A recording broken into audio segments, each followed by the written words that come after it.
pamilyang Danawanon, naata karon dinhi sa commissary sa Jollibee Group nga diin naa diri gi-produce ang mga food chains nga under sa Jollibee Group.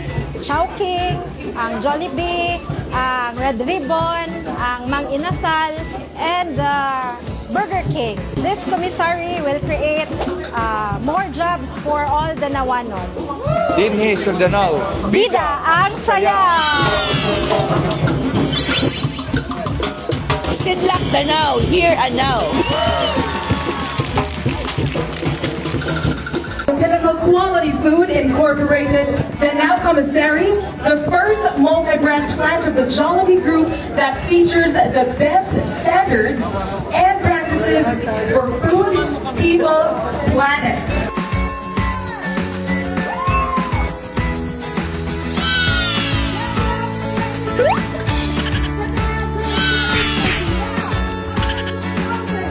The opening of the Danau Commissary of Jollibee Foods Corporation is more than a launch of facility. It is a statement of confidence in Cebu, in Danau City, and in the Filipino workforce. I find parallelism in my administration's campaign for my smiling city and to your brand's slogan, Bida ang Saya. This commissary underscores our confidence in Cebu. It creates employment opportunities for Danawanons and nearby communities, strengthens local partnerships, and supports inclusive growth. This commissary is a massive win for Danau and the entire province of Cebu.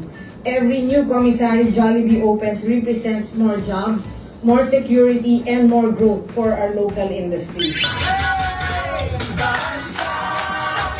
Sa